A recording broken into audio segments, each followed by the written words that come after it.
श्री कृष्ण कहते हैं, जीवन का सबसे बड़ा गुरु वक्त होता है, क्योंकि जो वक्त सिखाता है वो कोई नहीं सिखा सकता है।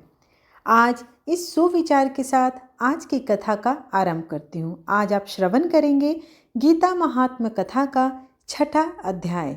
आप सबसे अनुरोध है कि कथा का श्रवण पूर्ण करें और कमेंट बॉक्स में दिल से हरे कृष्णा अवश्य लिखें। ऐसा करने से एक सकारात्मक ऊर्जा का आदान प्रदान होता है।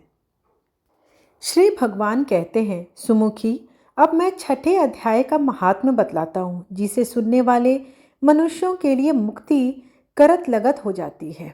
गोदावरी नदी के तट पर प्रतिष्ठानपुर नामक एक विशाल नगर है, जहाँ मैं पिपलेस के नाम से विख्यात होकर रहता हूँ। उस नगर में जनश्रुति नामक एक राजा रहते थे, जो भूमंडल की प्रजा को अत्यंत प्रिय थे।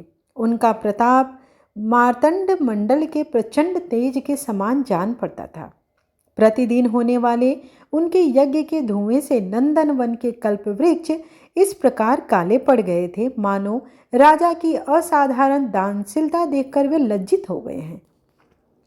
उनके यज्ञ में प्राप्त पुरोडास के रसास्वादान से सदा आसक्त होने के कारण देवता लोग कभी प्रतिष्ठानपुर को छोड़कर बाहर नहीं जाते थे। उनके दान के समय छोड़े हुए जल की धारा प्रताप रूपी तेज और यज्ञ के धूमों से पुष्ट होकर मेघ ठीक समय पर वर्षा करते थे। उस राजा के शासनकाल में खेती में होने वाले 6 प्रकार के उपद्रवों के लिए कहीं थोड़ा भी स्थान नहीं मिलता था और अच्छी नीतियों का सर्वत्र प्रसार होता था। वे बावली, कुएं और पोखरे खुदवाने के बहाने मानो प्रतिदिन पृथ्वी के भीतर की निधियों का अवलोकन करते थे।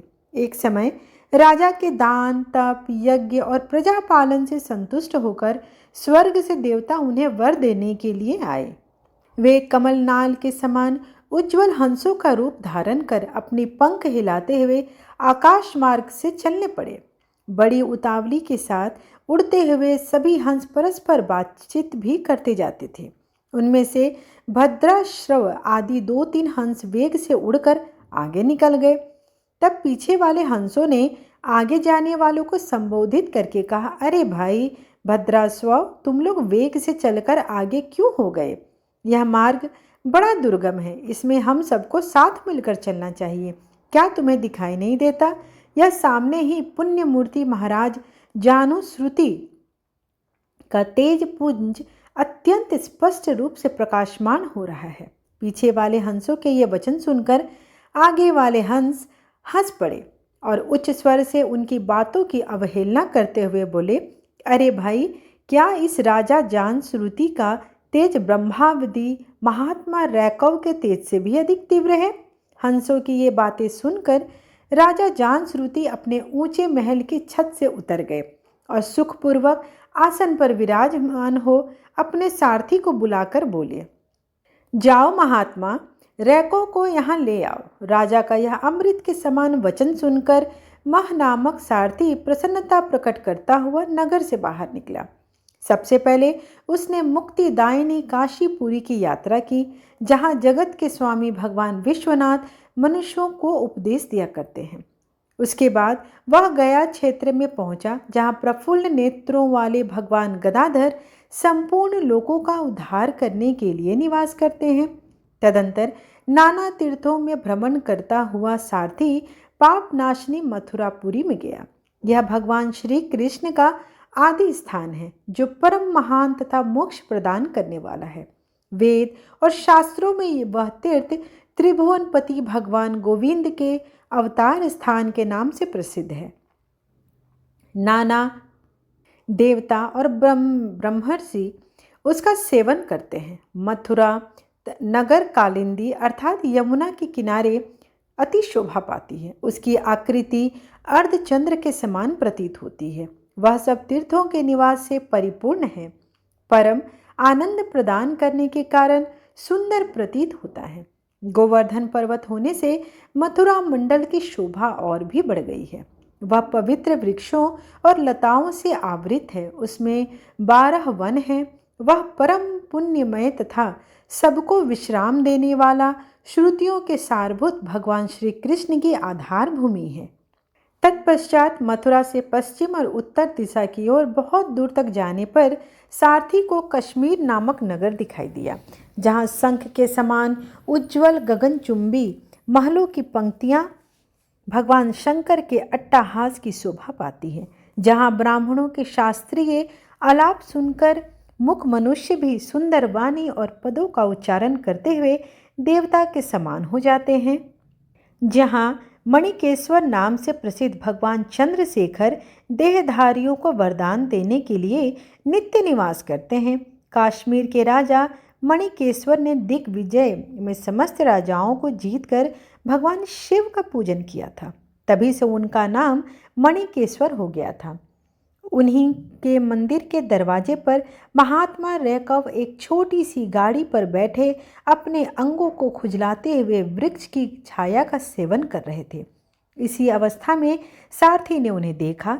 राजा के बताए हुए भिन्न भिन्न चिन्हों से उसने शीघ्र ही रैकव को पहचान लिया और उनके चरणों में प्रणाम करके कहा, ब्राह्मण, आप किस स्थान पर रहते हैं? आपका पूरा नाम क्या है? आप तो सदा स्वच्छंद विचरने वाले हैं, फिर यहाँ किस लिए ठहरे हैं? इस समय आपका क्या करने का विचार है? सारथी के ये वचन सुनकर परमानंद में निमग्न महात्मा रैकव ने कुछ सोचकर उससे कहा, यद्यपि हम पूर्ण काम हैं, हमें किसी वस्तु की आवश्यकता नहीं, तथापि कोई भी हमारी मनोवृत्ति के अनुसार परिचर्या कर सकता है। रैकव के हार्दिक अभिप्राय को आदरपूर्वक ग्रहण करके सारथी धीरे से राजा के पास चल दिया। वहां पहुंचकर राजा को प्रणाम करके उसने हाथ जोड़कर सारा समाचार निवेदन किया। उस समय स्वामी के दर्शन से उसके मन में बड़ी प्रसन्नता थी। सारथी के वचन सुनकर राजा के नेत्र आश्चर्यचकित हो उठे। उनके हृदय में रैकव का सत्कार करने की इच्छा जागृत हुई। उन्होंने 2 खचरियों से जुती हुई गाड़ी लेकर यात्रा की। साथ ही मोती के हार, अच्छे अच्छे वस्त्र और 1 सहस्त्र गौवें भी साथ में ली। कश्मीर मंडल में महात्मा रैकव जहाँ रहते थे, उस स्थान पर पहुंचकर राजा ने सारी वस्तुएं उनके आगे निवेदन कर दी और पृथ्वी पर पड़कर साष्टांग प्रणाम किया। महात्मा रैकव अत्यंत भक्ति के साथ चरणों में पड़े हुए राजा जान श्रुति पर कुपित हो उठे। अब बोले, रे शूद्र, तू दुष्ट राजा है, क्या तू मेरा वृतांत नहीं जानता? यह खचरियों से जुती हुई अपनी ऊंची गाड़ी ले जा। ये वस्त्र, ये मोतियों के हार और ये दूध देने वाली गायें भी स्वयं ही ले जा। इस तरह आज्ञा देकर रैकव ने राजा के मन में भय उत्पन्न कर दिया। तब राजा ने शाप के भय से महात्मा रैकव के दोनों चरण पकड़ लिए। भक्तिपूर्वक कहा, ब्राह्मण, मुझ पर प्रसन्न होइए। भगवान, आप में यह अद्भुत महात्म कैसे आया? प्रसन्न होकर मुझे ठीक ठीक बताइए। तब रैकव ने कहा, राजन, मैं प्रतिदिन गीता के 6ठे अध्याय का जप करता हूँ। इसी से मेरी तेजो राशि देवताओं के लिए भी दुस्सह है। तदंतर परम बुद्धिमान राजा जान श्रुति ने यत्नपूर्वक महात्मा रैकव से गीता के 6ठे अध्याय का अभ्यास किया। इससे उन्हें मोक्ष की प्राप्ति हुई। रैकव पूर्ववत मोक्षदायक गीता के 6ठे अध्याय का जप जारी रखते हुए भगवान मणिकेश्वर के समीप आनंद मग्न हो रहने लगे। हंस का रूप धारण करके वरदान के लिए आए हुए देवता भी विस्मित होकर स्वेच्छानुसार चले गए।